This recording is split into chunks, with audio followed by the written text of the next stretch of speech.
All right, we're back on What the Funk, mid-November recording with my guys over at Amplified Industries, Eric Zhang, Sebastian Mannai. Sebastian, I really hope I said your last name correctly in that. It's not as hard to pronounce as Charles. Did I get it? Yeah, you were spot on. Nice job. Thank you. Love this one. Amplified Industries is a recent Funk Futures client. We're seeing a lot of demand in the market for their software, their services. We'll get into all of that. My favorite part about working you guys is now when I fly back to Boston, I can expense those flights, which is great for me because now I have a client out there. But you guys you're rocking it, you're crushing it, and I'm excited for you guys to ham and egg together on the What the Funk podcast. So we'll start with Eric. Eric Zhang, why don't you give us a little bit of your background? Sebastian, we'll go to you next. I want to know who you guys are. Like, what brought you to where you're at today up in Boston here, one of my favorite cities, and we'll talk about business and all that stuff. But Eric, you're a Texas kid, so let's go with you first. Yeah, so I'm Eric. I'm the CFO and one of the co-founders of Amplified. I guess I have the most generic background for the most part. I grew up mostly in Houston, so in Sugar Land. Went to UT Austin, where I majored in accounting at McCombs. Didn't want to be an accountant, so ended up working as an investment banker at BAML in Houston, doing energy, power, some industrials coverage. So did that for about 3 years before moving up to Boston, starting at HarborVest as one of the first hires in their real assets team. So covering infrastructure, energy, anything kind of associated with real assets and natural resources. So a lot of structured deals, a lot of some secondaries, not a lot of primaries, some co-invest. So you get to go and you get a good experience in terms of seeing the full landscape. So that was really interesting. I've actually known Seb for over 10 years now. Wow. I know him through the MIT sort of network. I have a cousin who's like the same age as me. We grew up together in Texas. We went to UT together, and after graduating, he went to MIT to get his master's and PhD. I went to go work in the investment bank. And so I think I met Seb probably his first year when they were in lab together. And I met him actually at ACL. So nice. I was like, because we used to go to ACL like every year when we were in undergrad. I can't claim that I remember the details of how we met. I remember I saw you guys after you guys came back from 6th Street because I had driven after work on Friday night to Austin, and you guys are pretty hungover the next morning, and you were like, no, we got to get ready now. And so I remember I told Seb, you can just drop a 5-hour energy in like a shiner and chug it. And he was like, that's so smart. Yeah, he just covered 5 hours energy. Yeah. A true welcome to Texas moment. You forgot the part where I introduced you to who became your future wife. That's true. No, really? That's a different story. Yeah. Okay, I guess I'll my background. So I was born and raised in France. I'm a mutt. My dad is from Tunisia. My mom is from the Basque region of France. So I was born there with a kind of mixed background. Typical science kid nerd background that you'd expect. Taking apart everything, building everything, destroying. Not putting back together everything. One of my big pride when I was a teenager, or end of high school, was ranked first in math, first in physics, first in biology, last in literature of the whole high school. The lowest grade of the whole high school in France. So you get the picture. So I went into engineering school in France, ended up focusing on quantum physics and applied math, and then I really wanted to go to the US. I got lucky as a kid to travel to the US for vacation, and I really liked it. So my dad is a doctor, and so he would stay working during the summer, and then with my mom and my sisters would fly to the US.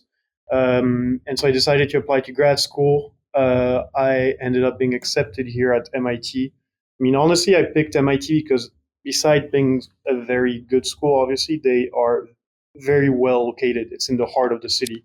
And there's not that many schools that are like this, and I really wanted to have a good time, and Boston was an amazing place. So I signed up for a master's. I liked it. I signed up again for PhD. I liked it, and I signed up again to do a couple years of postdoc research. So I was doing aerospace stuff, and honestly, quite randomly, I ended up doing an internship with Schlumberger, which is not a company I knew. I mean, it's originally a French company with actually Sure. alumni from my French school, but I knew them, but I didn't really know them. And I was extremely impressed by how sophisticated and advanced the research done there was. They have a research center like right across from MIT. So I decided to work with them for a couple more years, and that really exposed me to the oil and gas industries.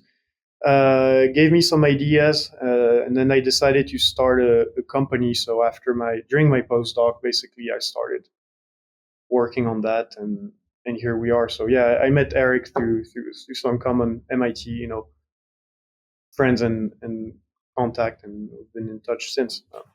Yeah, I love it. I want to talk about France, and then I want to talk about MIT a little bit too. So I went to Europe for the first time this year. Actually, I have a client who's based in London, and went over there to kick off our engagement. That was super cool, really fun. I was there for like 5 days, and I was supposed to travel home the next morning, and I'm like, wait a second, like I've never been over here. It's a 2 hour and 15-minute channel train to Paris. I'm going to Paris. I gotta say, I guess there are London people and there are Paris people. Put me in the Paris people bucket, man. London, I found to be a little bit like New York, just like fast paced, a lot going on. Watch out, a car might like drive over your foot on those like small side streets.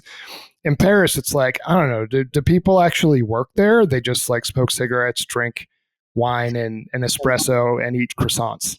Mostly the latter, yeah, and then go wine by the river after work. But yeah, on the Seine.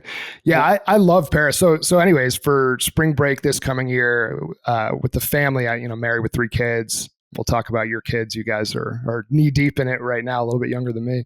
But we're going to go to do the same trip.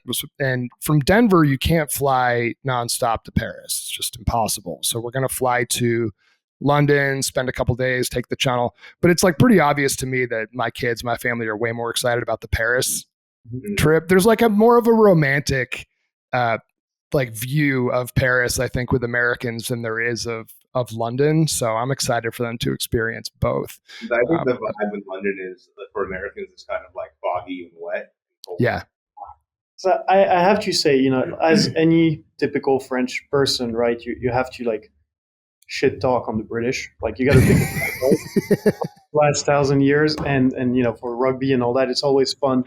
And I used to do a lot of this, and honestly, I actually really love London. I think London was a very fun place. I think Paris is the most beautiful city in the world, bar none, but London is a fun place to work in or travel to. Yeah, I mean, like when I was at BAML and when I was at HarborVest, like we both have pretty big London offices, but the offices are full of French people. Yeah, like it's I would say when I was at BAML, probably half the office was French. When I was at HarborVest, it's probably more like 60-70%. Wow. So the French people who work actually just go to London to work, and then they end up in a place like Boston. Yes. Yeah. Typically either London or Benelux, I think. Those are the two places. Nice. So, I mean, if you're a quant, though, you're going to be in Paris probably. Or move to New York. Or move to New York, Yeah. Classic career path for alumni from Seb from Central. Yeah. I want to talk MIT a little bit, too. So, Seb, I think we haven't talked a ton about this, but I think you're the son of a professor, something like that, like one of your parents. No, my dad he's a surgeon. He's a surgeon. No, he's I mean, the full background of my family is my grandparents were very poor on both sides, and then my parents were kind of the first generation to be educated and have an amazing story, and so I went to to do higher level education after. So yeah, they were in medicine. My dad was a doctor, and he really pushed me into science and engineering, and not into being a doctor. Well, the hell with you guys. I want Seb's parents to tell their story on this podcast. Eric, how about you? Were your folks in oil and gas? I mean, obviously you grew up in Houston, so it was all around you. So my parents moved to the U.S. and my dad was like awarded some program to study abroad for grad school. So he did his PhD at University of Michigan. I was born in Ann Arbor, and my mom did her master's. I think she had a master's already in Chinese literature in China from one of the top universities there, which obviously would not be very valuable in the U.S. So she went back to school and got a master's in effectively like computer science. At the time, it would have been more like IT, I guess. So my dad has been an electrical engineer for So his entire you're career. second generation American. That's how you yeah. Guess. So you see, my dad has never worked in oil and gas. He's done a little bit of like contract stuff around it in recent years. Yeah. He's worked for both my parents used to work for GM when we lived in Indiana and Michigan, and then when we moved to Texas, he worked at Texas Instruments. So he was there for a long time doing some special projects, some ADC stuff like semiconductor design, that kind of thing. But my mom has been she's worked mainly in two careers since then. So she's done some stuff with like medical research and like managing that kind of data. But a big chunk of her career was also working for companies like Enron. So she worked for Enron a long time. I think even after the downfall, she was one of the employees that stayed around to help with the infrastructure and everything. So I have a bunch of old like Enron merch. I have an Enron polo that's still like in the packaging somewhere. Oh my God! There's a photo of me and my sister with like Ken Lay from one of the bring your kids to work day parties they used to have right after they actually opened the building where Chevron is now. So we actually So we were there last time in town, and I was like, oh yeah, I remember this place. Yeah, it brings you back. What a crazy story Enron is. What a crazy time. I would guess that polo is worth something. I mean it's still in the packaging? It's still in the packaging. I also have the one that's not in the packaging anymore. I have an old Enron snapback, but it's like flat bill. Yeah. It's a real throwback, yeah. It's real like early 2000s style. Yeah, man. Oh, I love it. Interesting. So some of my story, right? And I think you guys know this. I went to Brandeis, which is in Waltham. So like Metro West, not far from Cambridge, right? We'd actually go into Cambridge and Harvard Square and all that stuff when we were in school. It was a great area, great energy. And obviously, Eric, you're just drawn to college towns. I mean, Austin, Ann Arbor, Boston, like you can't get enough. Yeah. Tick the box. Yeah. But my dad actually grew up in New Brunswick, New Jersey. His family, they all went to Rutgers. His grandfather worked at my grandfather. His dad worked at Rutgers. My dad he's a lot smarter than me. He was like an incredible student, finished top of his class at Rutgers in chemistry. He wanted to be a chemist, I think. Went to MIT to continue to pursue his post-grad degree. Lasted one semester and he's like, I can't do it. I just think that he wanted to get into psychology. So he ended up ultimately being a professor of psychology. So his MIT experience was like, oh man, I couldn't really find myself there. I was stuck in a lab. Like it wasn't for me. And then his path eventually led him to psychology. So there's like a little bit of a tie to MIT there, but just really the area is beautiful. You mentioned Boston. Is MIT grad school in Boston or is that in Cambridge? It's Cambridge, technically. Actually, MIT used to be in Back Bay on Boston, and in the 1910s or 20, they moved across the river. So it's right on along the river edge. I mean, MIT used to own pretty much all the real estate in Back Bay. Yeah. It's also because Back Bay back then also did not exist. Yeah, it used to be Boston is all landfill, so yeah, it was different. The way to tell what parts of the city are actually like solid ground is pretty much where the towers are. So Boston has like what they call like a high spine towards kind of the center of the city down between Back Bay and South End. And so that's where the solid rock is. So that's pretty much where you can only build towers. And then on both sides, it's all filled. That's funny. I saw something on Twitter yesterday where somebody posted like you can drive for 149 hours to go from one side of Russia to the other and still be in Russia. And somebody commented, same with Boston. Yeah. Tell me about my commute. Yeah. I mean, we used to be in Somerville, and both me and Seb live south of the city, and it would take me upward. The longest day, I think it took me 2 hours to get from our office in Somerville back to my place. 5 miles. It's 8 miles. It's 5 miles as a crow flies. It's like 8.8 miles, and yeah, you're stuck in traffic for 2 hours just not moving. and it's even more of a slap in the face because you can see it tick down by like Yeah. a mile. Right. If you look at a Google Maps of Boston, you can see where the old part is, where the streets are just like someone was drunk or something. It's all like random. It's a nice grid outside, and then the middle is like, what the hell happened there? Somebody was definitely drunk. And the hardest thing about Boston, like I know my way around because it's like my home city, I guess, from growing up there and driving around there as a kid and in college and all that. But what people don't realize if they're going to use like Waze or Google Maps in the city is everything has like 6 names, right? So it's like, all right, take a left on I-28, Route 3A, old Route 126, old, and you're like, what? Like, just tell me where to go. You're just explaining me what this name, like a street can have 8 different names or whatever. It's like, well, this is 95 and 128. You're like, what? I don't understand. It reminds me of like old cities in Europe. Like if you look at old Paris, old Prague, or whatever, they were built on purpose to be amazed in case of invasions, to confuse whatever army coming in the city. So I guess Boston was done like that. Maybe not on purpose, but I mean, like move-in weekend is probably the most dangerous weekend to be driving. Like the worst. If you're up in Cambridge, it is not uncommon to see box trucks driving the totally wrong way down like a 1-lane road. So it's great, and it's also like it's called getting Storoed. Yes, trucks. They designed all the bridge to be 1 foot shorter than standard U-Haul trucks. I know. And everyone gets tricked. It happens at least once every week. Like if you look on like Twitter or like Reddit or whatever, there's a new post about it happening live. Like there are accounts just for that. Yeah. Like trucks getting Storoed, right? You just can't. And then there's only so many like thoroughfares. So then you're just like, well, I'm screwed. Like I'm just going to sit here now. I can't get off.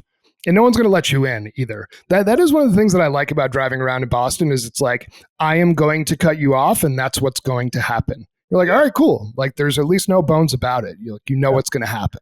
Like that level of aggression is insane. If you're used to it, it's kind of fun. I'm not going to lie.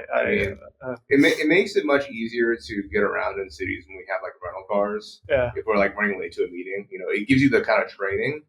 But I mean, it's not good for society. But it kind of is what it is. It's not good for mental health per se, but it does. If you can drive there, you can drive anywhere. Where do you guys live and where's your office? So we just moved our office. We technically have 2 offices right now. We have an old office in Somerville, so right halfway between MIT and Harvard. And then our new office is on the edge of Seaport, so much more downtown. Yeah, by like the cruise terminal. It's walking distance. By the old World War II Navy dock. Yeah, like the old dry dock. I mean, the street is dry dock. Yeah. But yeah, it's also close to. It's like right down the street from Harpoon. Maybe we picked the office because we're between 2 breweries. Maybe it's coincidence. It's a plus for sure. Except we don't really get to use them anymore because of kids. Yeah. Because of kids. Yeah. So talk about your kids. You guys are both like new dads, young dads. Eric, I think you might have to leave this podcast at some point if your wife goes into labor. And Seb, you got some babies, right? At the doctors this morning. So she's 39 weeks? I think it's like 37 and a half. Okay, almost 38. Yeah. So good happen any moment. But everything is looking good. So I have a 3-year-old. He just turned 3 on Monday. And then we have another one due probably end of this month. So that's going to be or end of this week. Who knows? Yeah. I mean, and Jeremy, you were asking where I live. Well, I had to move last year when we learned that my wife was pregnant with twins, and I was living in a top floor apartment, no elevator, like old school brownstone with tiny staircase. So we're like, oh shoot, we need a house. So I just got a very old house in Milton, which is just 25 minutes south of Boston. So I moved there, and I have 2 little. They just turned recently 1-year-old. 2 little twin boys. Oh, beautiful. So it's fun. 2 little tornadoes. But yeah. Wow, that's exciting. Yeah, you guys are right in the heart of it. And I've said this to plenty of young parents. My kids are, 14, 12, and almost 7. The craziest time truly is when you have like 1-year-olds and 3-year-olds. Like you guys are in it. It gets easier. You'll sleep more. I'm sure your wives are amazing. But just know it's not going to be like this forever. So try to enjoy it despite the lack of sleep. I sometimes it's fun. Like last weekend, it was a little cold. I started a fire in the fireplace, and you have like big flames and red hot embers. And the reflex of the 1-year-old boy is to try to crawl straight in the flame. I thought it Like, was primal, fire response. I guess it's really not. You got to learn somehow. Yeah. oh man, that's amazing. So let's talk a little bit about Amplified Industries. Like, where did the idea come from? I know it kind of spun out of MIT, and I think that's where you got some of your initial funding. But I'll open it up to both of you. You're like, what was the original thesis? Talk about the company a little bit and where you guys are going with it. So there's quite a few concept behind it, but to put it simply, I traveled during my research work to quite a few oil fields, especially in southern Oklahoma. And so my background was in aerospace. So I visited, rocket engine factories, airliner jet engine factories. I've seen like all kinds of high-end manufacturing. And I went to oil field, and it was very rustic, land-based oil field. And I was basically surprised a little bit that, equipment that is making that much money, that is that important for society, was at the end of the day not operated to some of the standards that you can find in other places. So I think some part of the oil industry are extremely high tech. I mentioned before when I was working with Schlumberger, and offshore, and there's quite a few things are really rocket science level, but other parts are still different, and so there's quite a few explanations for this. But we decided to tackle this problem and to help people really modernize all the digital infrastructure on their field. The kind of high level view is autopilot for your oil field. Um, there's another angle behind, which is industrial automation. Think about the big machines built by the Siemens, Emerson, Rockwell, Honeywell, Mitsubishi, or in oil and gas, more the Halliburton and of the world. There are very often very complicated to use. Like any industrial piece of equipment has to be installed by an expert, maintained by an expert. You have nice 600-page PDF manuals to do whatever. And the reality, 600-page one is a short one. Yeah, there were several. and the reality is not everything is that complicated. Some of those processes are pretty simple. Some things are complicated, but not everything is. And on the other hand, you have the phone in your pocket that no one has ever opened a manual to use, right? It's designed to be very intuitive.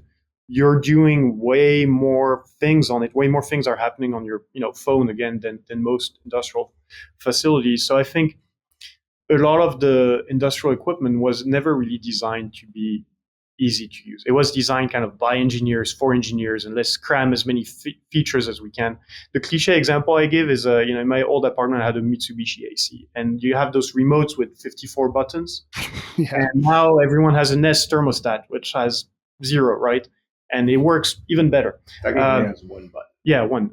So I think a lot of the same mindset can help industrial facilities in general, because what ends up happening is people will use the equipment much better. They'll end up using a lot more features, and then you can start to do, really use all those buzzwords, the AI kind of thing, the Industry 4.0, digital twin, all that. All those things are buzzwords until, if the infrastructure isn't ready, if the people aren't using the system correctly, you can do kind of this final tier. So we started a company to easily automate all kinds of industrial machines, focusing on oil fields to begin with, and then build our equipment and our software to help people run their fields and do better than what's out there.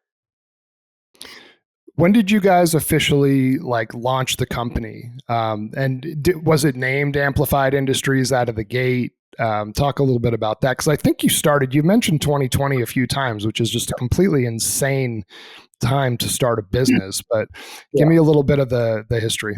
So technically it was incorporated in 2019, but because quite a few of us were foreigners, it took us effectively a year to figure out our visa situation. There's all kind of fun backstory. A lot of our visas, several of our guys' visas were denied at first at the US Embassy in Paris. And it's a whole other debate about immigration, but when you have a MIT PhD mathematicians starting a company in the US. Is it really in US best interest to deny that visa? Um, but anyway, we eventually managed to go through. And so we really started in 2020 when the team was together, when we had the core guys, and when we had raised money from, so not directly from MIT. Basically, our first investors were MIT alumni, angel investors, Mm. and then early funds that we had encountered. So like winning the MIT 100K was definitely like a good Yeah. kickstart. We won like the annual MIT competition, which gave us a lot of visibility and was very unexpected, to be honest, even for us, because there are not that many, at the end of the day, oil and gas plays happening, on the East Coast and in Boston. And so being able to convince everyone that this was great was a very good, boost.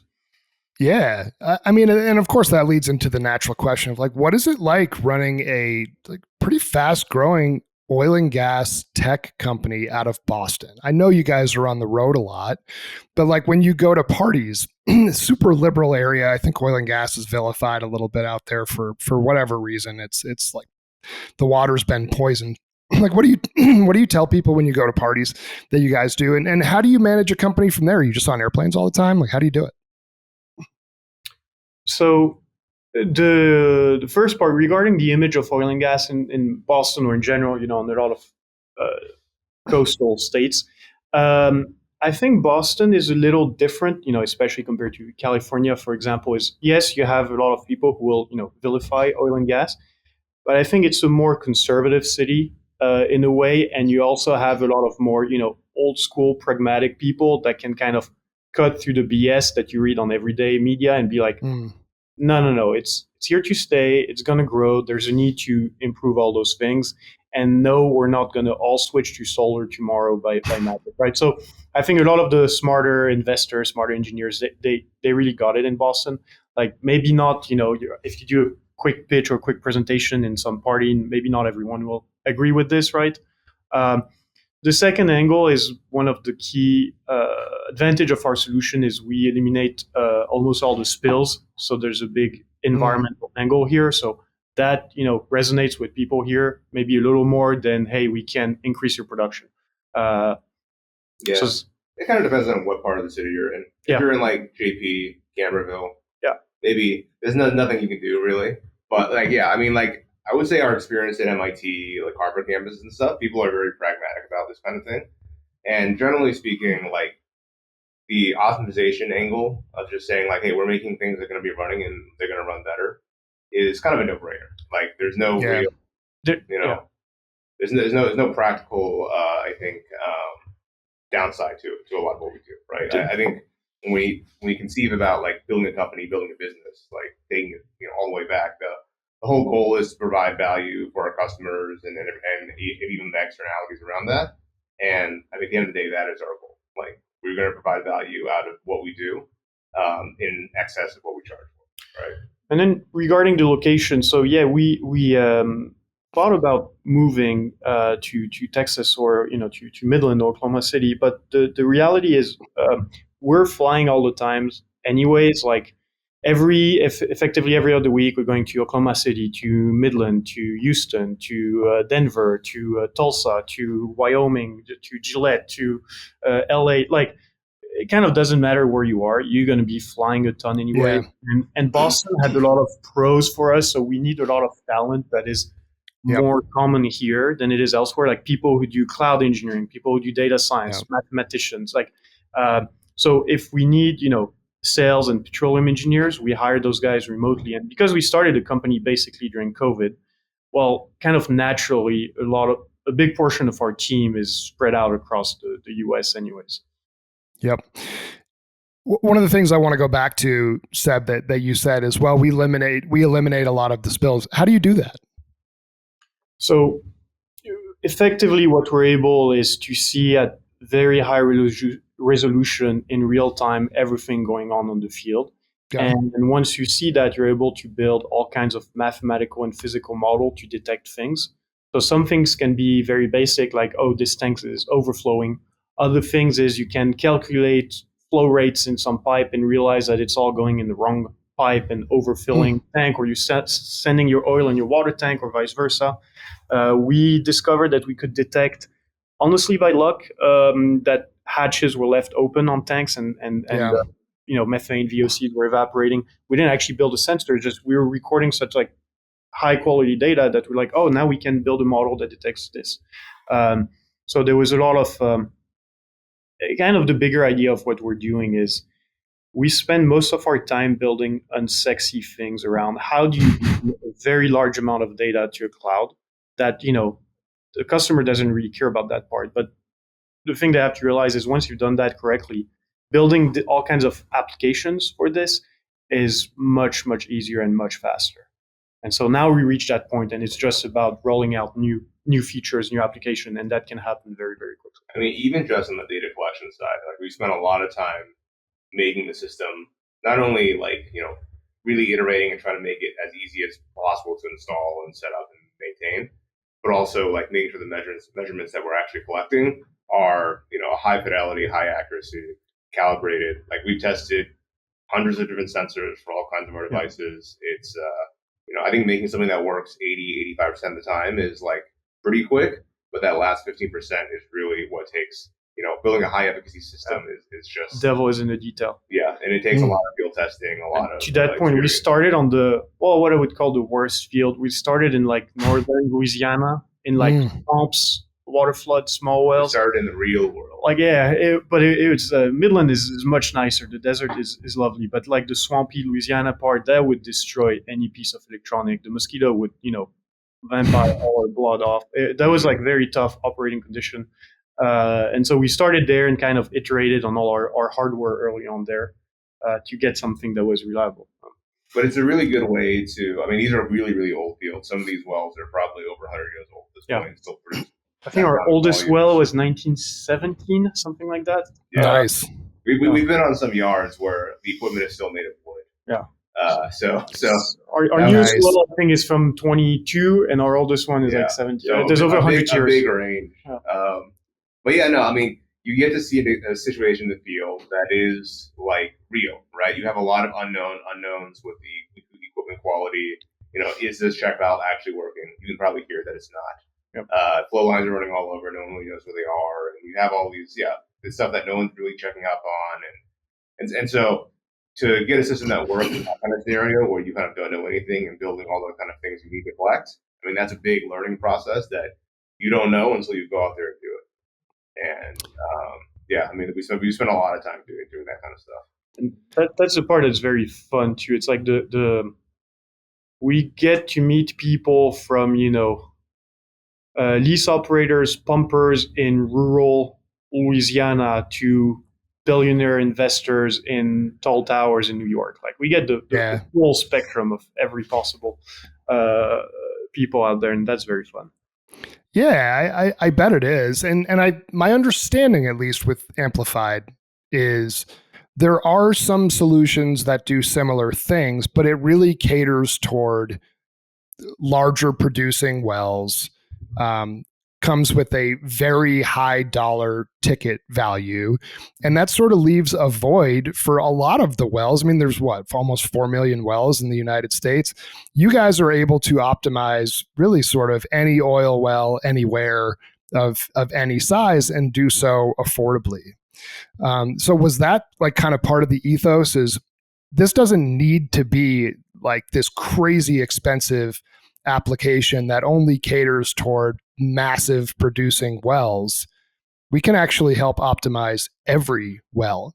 Was that like part of the initial thesis, or did you guys just sort of realize, oh my God, there's a segment of this market that's completely ignored where companies aren't going to pay the money to do this and they'll just keep sending a lease operator out? Talk a little bit about that. Yeah. So like the way I think the first time we started talking about this is when I was a banker and on the private equity side, you do a lot of diligence. You go through like different deals on both the buy side and the sell side, and you realize, oh man, all these companies are really, really bad at running PDP, and it's not really there's no really good explanation as to why. And this becomes even more evident when you go through like restructuring processes, because all of a sudden you have a ton of like 1,000% IRR projects you could have done, but you just didn't do. And like the numbers you're talking about here are like huge. They're talking about like, the PDP is basically your lending base and you just kind of let it go to shit and it's not a great situation. And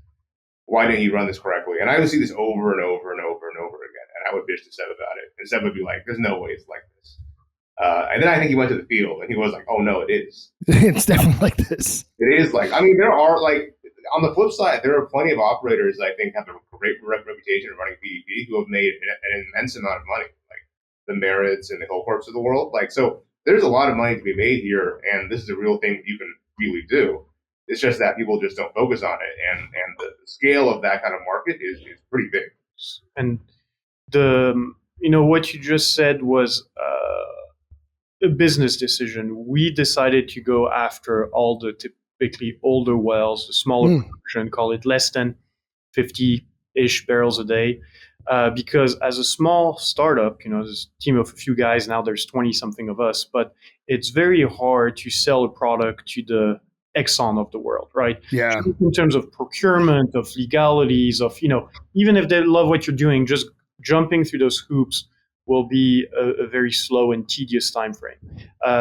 By going after those fields, we're going after private equity-backed company. It's a few guys in a room, it's PowerPoint, no bullshit, we'll like it, you start next week.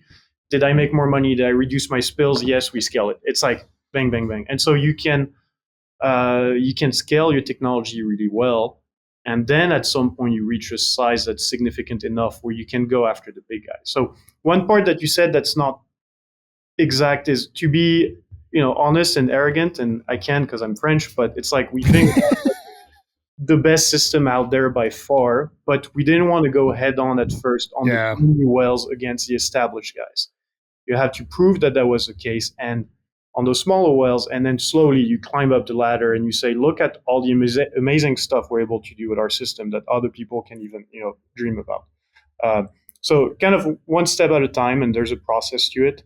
And I think, especially in oil and gas, plenty of companies are not successful because they're trying to go right after the inception, the glittery, the big Saudi Aramco contract and so on. And then maybe even if you get that big contract, then they just control you at this point, right? You have one customer who's 90% of your revenue. You're a consulting shop. You're not a company. That's a really important point in that, and I see this, right? Because I've worked with companies based out of California or companies who have gone through Y Combinator, and they pitch to investors and say, yeah, I mean, if we just get one deal with Shell or Chevron or Exxon or whoever, like that'll make our company great. Right? That's really hard to do, and it's going to take you a long time. And I think one of the things I noticed with you guys in our early conversations is you're like, no, we can do business with them. We know it's going to take a long time. We by all means have the technology to do it. But we know that there are these private equity shops with lots of wells that are just not being optimized, that just have humans going out there with very little remote monitoring or sensoring or technology on these wells, and they're losing production. They're literally leaving money on the table, and that money really matters to those guys. So I think you make a really good point with that. What does doing business look like with you guys? Like, do you go into a company, you say, we've got this incredible solution that can optimize your production, that can increase your production, that can help your emissions footprint. Mm-hmm. Is it a pilot? Do they give you 20 wells, 30 wells, 50 wells? Like you run a month or 2 month long pilot, and then if they like it, they keep your equipment and roll you out?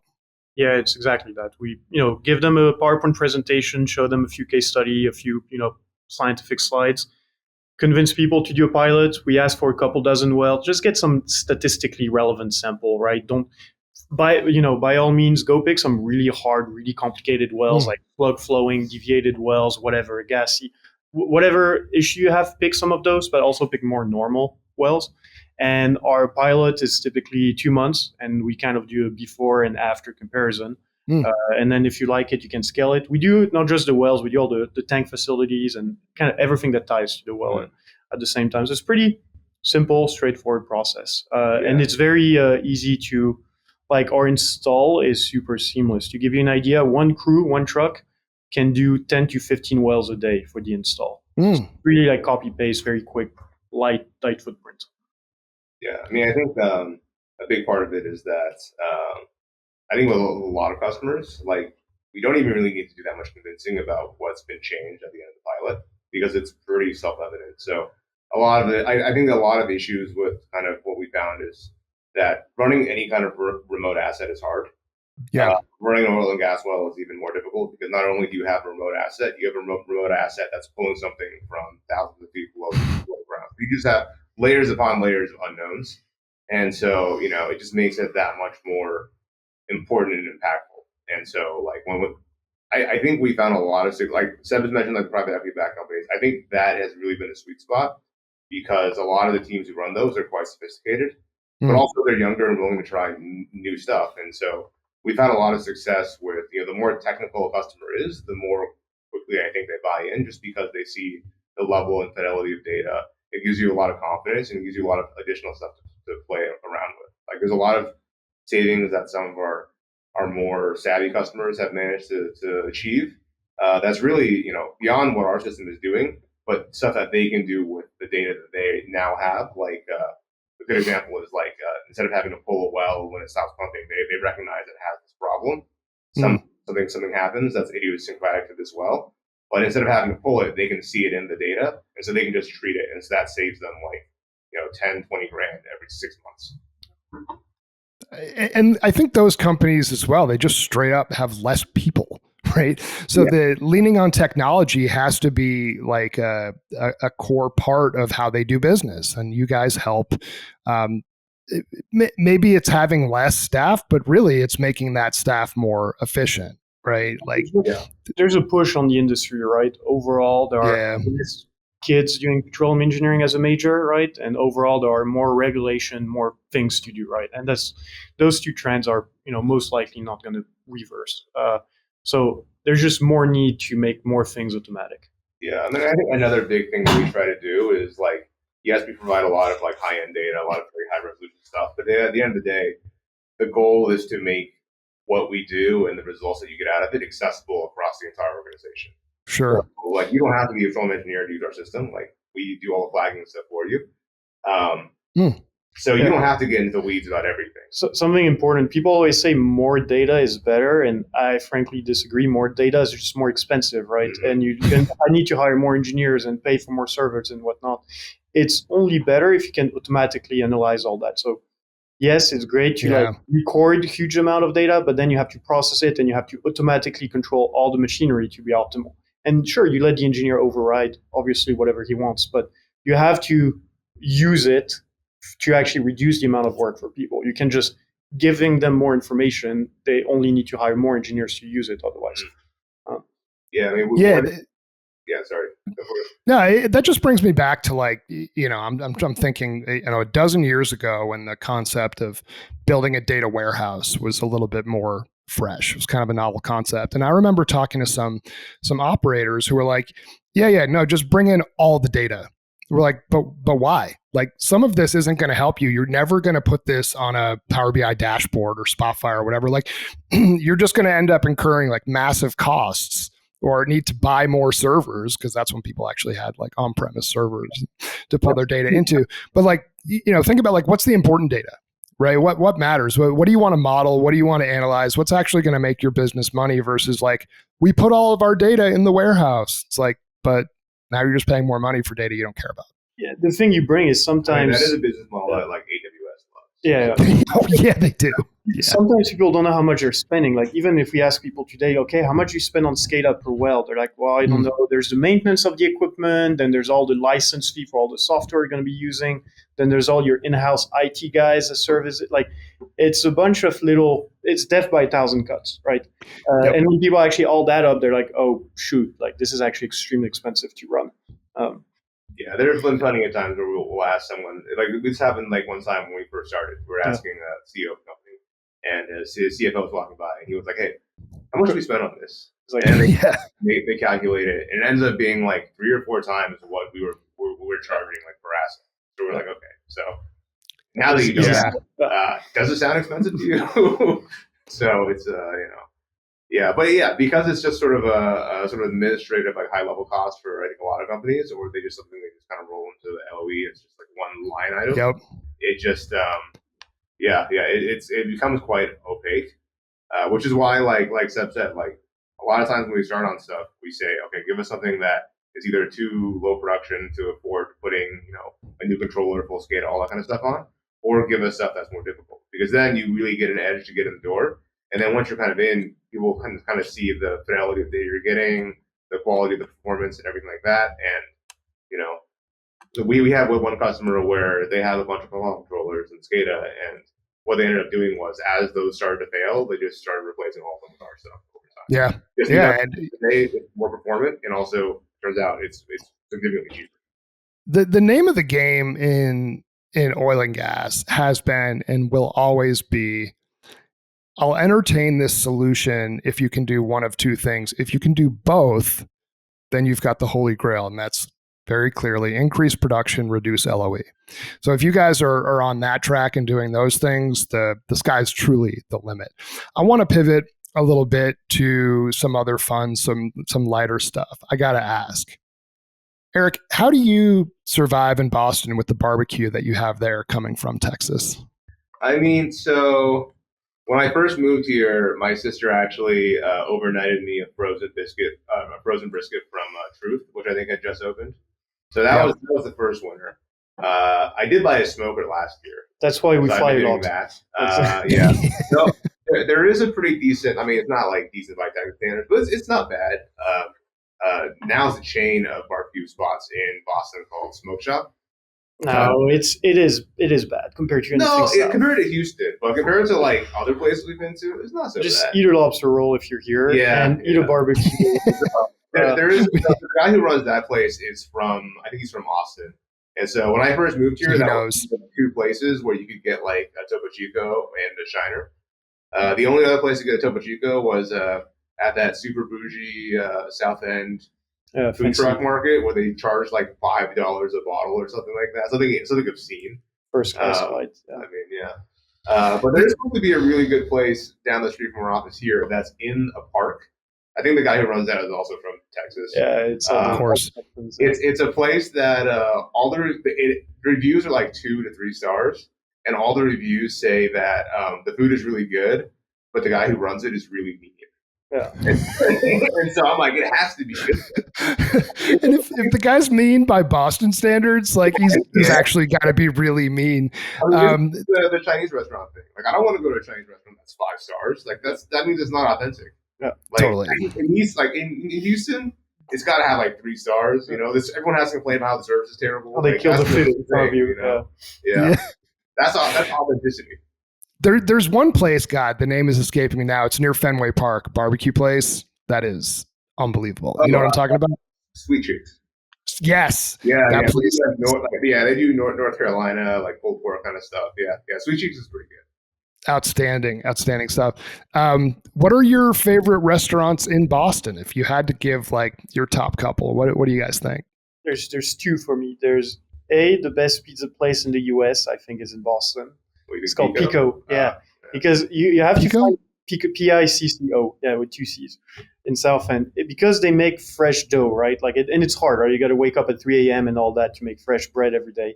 And their pizza, and I'm French, I'm a little biased on the bread side, right? The crust. The crust is perfect, and buying good pepperoni and whatever is the easy part, but that's the best pizza. And then the second thing I discovered actually last year after being here over 10 years, but the fishing dock they will sell you literally fresh off the boat in Boston stuff there, which is very good, because the issue with seafood is if it's fished on a bigger boat, it's frozen on the boat. So by the time you reach the dock, it's already frozen food, versus if you get it from the small boats, you get the fresh food, and that's really tasty. Technically, one of the reasons why they freeze it is also for safety. Yeah, don't care. I want it to taste good. Kill the bacteria. That's why actually when you buy fish at a sushi place and it's always flash frozen, make sure that there's no bacteria in it. I'll take my chances. Well, I also to buy literally raw beef, raw ground beef, and eat it on the drive home. Oh my God. Yeah. You guys are nuts. For sure. Other places like safe places like Road 34, I think is always good. The restaurant in Trillium at the New Trillium Tap House in Seaport is also good. I love that brewery, man. That place is outstanding. There's a couple of spots by me that I like. There's a new bakery place called Via Canuccia It's very similar. Also, it's run by this Italian guy. Yeah, you have all the Italian stuff here. Yep. Boston is what, half Irish, half Italian, basically, right? Originally, something like that. The servers there are really mean, but the baked goods are very good. Charles told me it's the best croissant he's had in Boston. Well, that's saying something. Croissants, I'm sure Seb, you and Charles know croissants. And on the pizza thing, like it's silent. It's croissant. You don't say the Oh, sorry. Croissant. Well, there's a whole thing about the pain au chocolat versus chocolatine thing also. It's big, because Charles is from the north of France and Seb is from, I guess, southwest. They have different vocabulary for this kind of stuff. The north-south thing is a universal thing, right? It's not just the U.S. Wow. Every country has their Mason-Dixon line equivalent. That's awesome. That's awesome. Yeah, I with pizza, I think it's just, you can make good pizza anywhere. Some people say it's the water in New York, whatever. I don't know if I totally believe that. I think it's just quality, right? You need the 00 flour. You need really fresh tomatoes, right? And you need like not cheap cheese. If you get that combination down, like you should nail it. But for whatever reason, like we just don't have it here. It's just not as good. Very labor intensive, right? It takes a huge amount of time to make bread properly. And most places you just buy your frozen dough and you're good to go. It's cheap. You guys Red Sox fans? I used to like Star and Pinks and stuff when I lived in Houston. Kind of. I enjoy going to Fenway a lot. I can't pretend that I follow exactly the team. I enjoy going there for beer and for the atmosphere. That's really fun. And when the Red Sox, when the team is winning, the whole city is on fire, which is extremely fun. Totally. There's always some team, like especially a couple years ago, Boston was winning at everything. And the Pats, the Red Sox, the Bruins, the Celtics, like they were good. And there was always like some prize. Depending on the season. Right now, the Bruins and Celtics are kind of always good. Yeah. Red Sox are up and down. Patriots are rebuilding. I mean, it was the same thing, though. I feel like Patriots might still be the biggest ticket in Boston. Like, it's so big in the U.S. Football, man. Good, for sure. People love football. That area was not a football area. The Patriots were like pretty pathetic. And then, Tom Brady and Belichick, it just changed everything. It became like the Patriots were the draw and were the team and a tough ticket. It doesn't have the romanticism per se of going to Fenway Park. That's just a special place. Like there's just this feeling of when you walk out of like the dungeon part of Fenway, right? Because like, on the inside, it's like, it's super old. It's 112 years old at this point. But that first time that you walk out, right, and see the stadium and see the Green Monster, all that, like it still kind of makes me feel like I was like 8 years old when I first did that. Yeah. And it's just kind of a magical place. One of my favorite ballparks, maybe not the most comfortable, but for anyone that's visiting, awesome. The main advice I would give is you buy the cheapest tickets you can. And then you just go to the top floor. There's a bar that oversees the whole thing and you just hang out there and watch the game from there. And that's like a very fun place. It's definitely the most unique. It's the oldest. Because even like when you go to TD and stuff, it's very similar than going to any stadium. Yeah, most new stadiums are all the same, right? They'll just copy paste. Yeah, but even like where Fenway is, it's kind of in the heart of the city. They built so much stuff around it. Like there's in the middle of all the bars. Yeah, I mean, like House of Blues and MGM are like right there now, like right across the street. There's a ton of bars. Even like where TD is, even though it's in the city, it's still like it's kind of dead after. Like if you come to Boston, you can rent a car. You can just walk from all those places. Yeah, but I mean, you could spend like all your entire day around like Fenway, wandering around. And, you could go to the museums before, and then get wasted, and then go to Fenway, and then go to the clubs after across the street. Yeah, when the weather's good in Boston, it's probably the best city in the country. I've said that numerous times before. Final question for you guys. Where can people find you? Where can people find your company, website, reach out to you, all that stuff?